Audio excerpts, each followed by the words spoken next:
Good morning, ladies and gentlemen. Eddie Marcus here. Early this morning.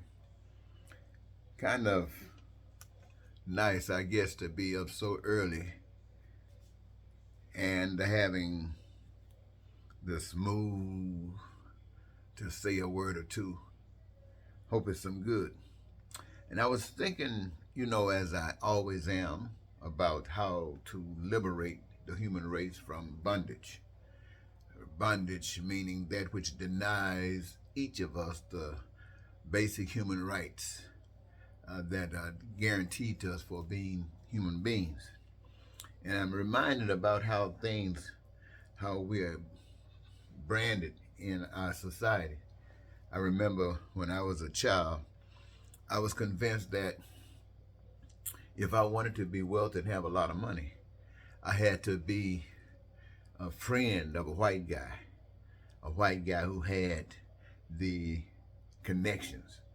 And I'd be right there, his yes person. Some people might call it, I think, some house nigger attitude. And I guess it was somewhat like that, but having done that, I grew out of that. Thank goodness for that. But later, I considered a job with the law enforcement, and more specifically with the FBI. And the reason is that I wanted to have the law on my side. The law on my side. Just like cops who got the law on their side. I wanted the law on my side.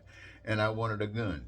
And I wanted a gun so I can defend myself against the white people who would really had a reputation back in those days. So I guess just like the white guy, you want the law on your side, and you want a gun, and you want to use that gun on someone that you are fearful of or don't like.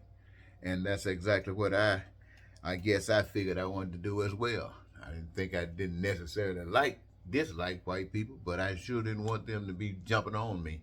And I wanted to be able to defend myself without having to go through all that other stuff. Anyway, I grew out of that as well. I had other ambitions, but I ended up with this thing called freedom for the human race, basic human rights for all people. And it's kind of connect as I think about the struggles of people who have been walking the same path and preparing this path that I might see steps to make. And I'm reminded about kind of many changes that they had to go through. For instance, one of the guys that I really respect and have respected for quite some time was Gandhi. And as I watched the movie, I guess it's somewhat true. I don't know if it's all true. But one of the things that Gandhi, as a lawyer, sacrificed was that lifestyle of what we understand lawyers to experience. And the cause that he represented, had to be a part of that cause, had to suffer just like anybody else who was struggling to fight against that cause. And to be a part of it gave them the courage and the understanding of how essential and how important it was to be able to stand up and do the things they were required to do. That people who weren't in that lifestyle, they didn't know anything about it, didn't care about it. And so I think one of the great things that was funny, but not so funny, was when Gandhi asked and told his wife that she was going to have to clean little trails or toilets. Now, can you imagine? A lawyer, big shot lawyer, got a wife. Now, big shot lawyer, that's what you want to do. Big shot. That means you don't have to do the low life gigs.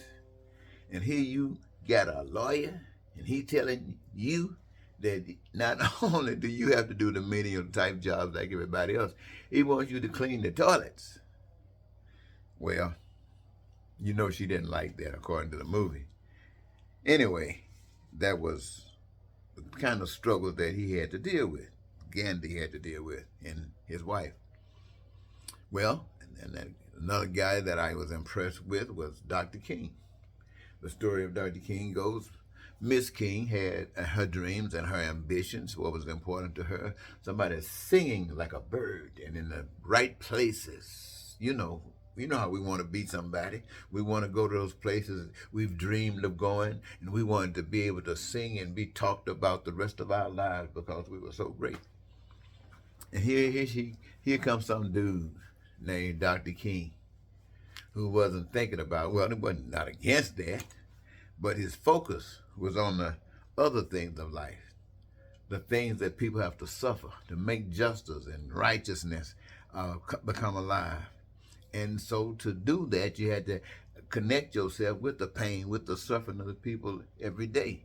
And if you connected with the pain and suffering every day, that's what everybody else is trying to get away from. So you had a little problem right there between the man and the woman. Well, I'm sure there was no problem. They tell me that Abraham Lincoln had the same kind of problem. Abraham had his thing, his vision, had what he had to do. That wasn't his wife's vision. So he had to deal with it. We go on back and come to Malcolm X. I don't know if the story is true, but it was implied that he had the same kind of struggles. He connected himself to the problem, connected himself to the pain and suffering that he can identify with it and be able to speak to it, for it, and understand it. But hey, she didn't. That wasn't her vision. Her vision was to live like anybody else. Have a nice house, have a nice car, do the nice things of life. Hey, there's nothing wrong with that. Everybody desires that. It's just that there are problems that prevent everybody from being able to do that, and some people have that understanding of it, and they're called to deal with it, and so there you got a problem. So Malcolm had a problem with that too. I feel kind of okay about that because I'm like everybody else too. You know, I have a thing to do, and really, when I think about it, I really say I failed myself, I failed my responsibility, and I failed you. And to say that I failed myself, my responsibility, and failed you, that means I failed God. Yes, I failed God. I sold out. What I mean when I sold out to my wife. Not 100%, but enough to still be alive in a society where pain and suffering is rampant. Before I got it connected in that way, I was for the cause and I was excited. I was excited about fighting for righteousness. I didn't mind going to jail. I looked forward to it. I didn't mind going to prison. I looked forward to it. And when I went, I felt so wonderful. Why? Because I was there standing up for you when you didn't even know that somebody cared about you. You didn't welcome it. And it wasn't about your welcoming it. It was about me understanding that somebody needed to stand up for you, and I chose to stand up for you. And while you were there ignoring and not knowing, it was fine because you were still represented. And I felt wonderful.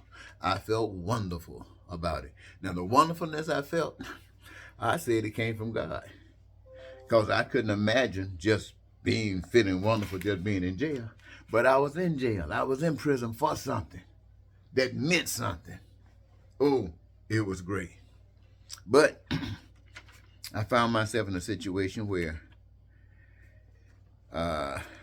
this was my vision. This wasn't my wife's vision. But you know how we do it.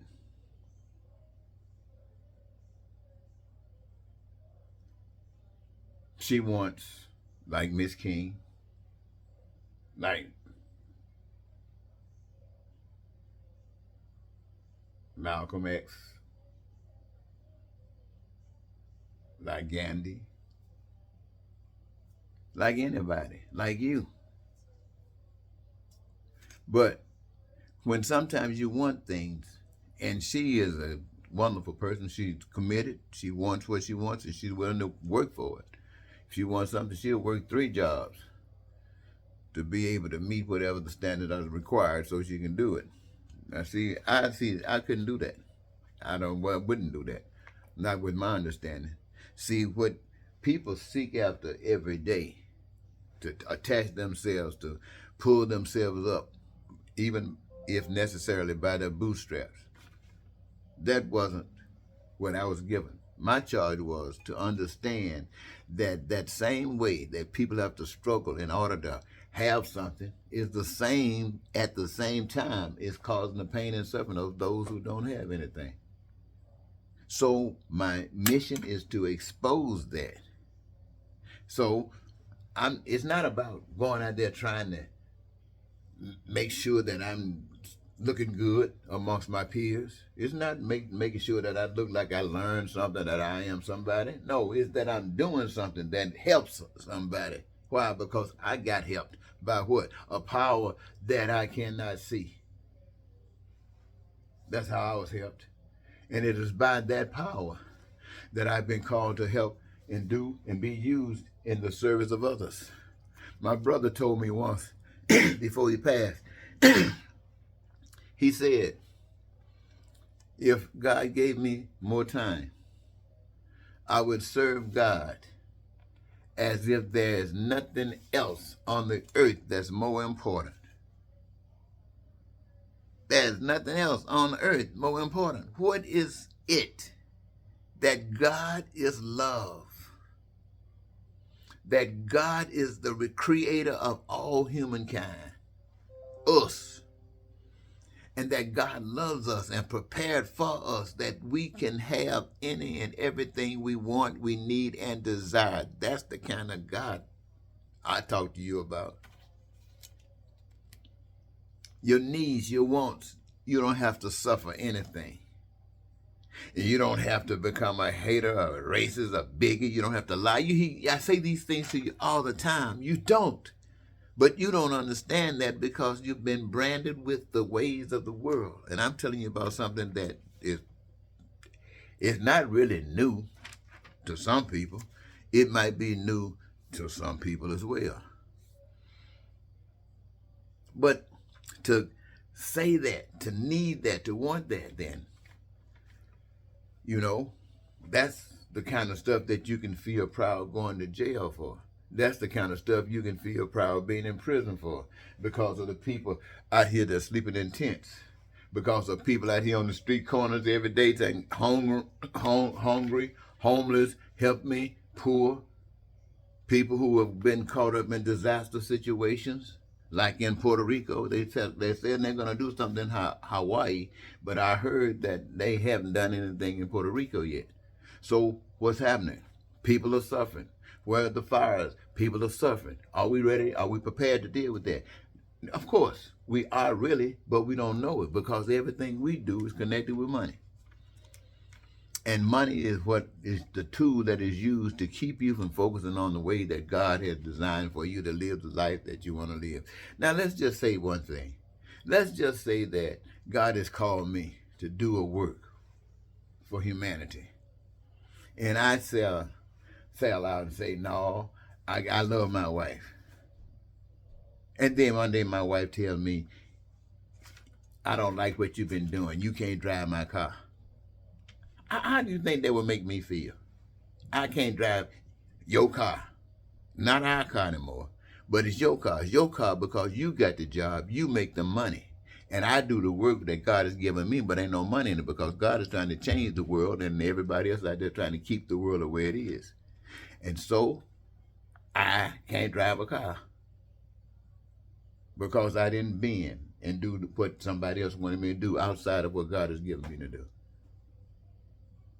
Well, I tell you what, that's what he said. If I had the chance to serve God again, I'd serve him as if there's nothing on this earth that's more important.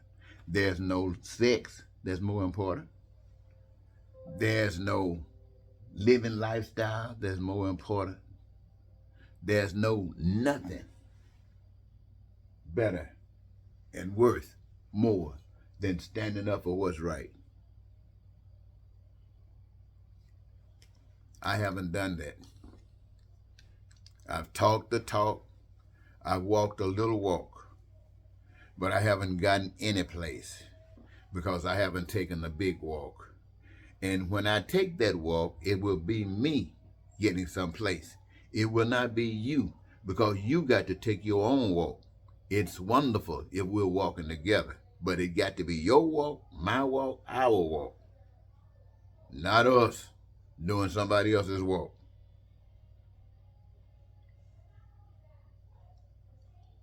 Thank you.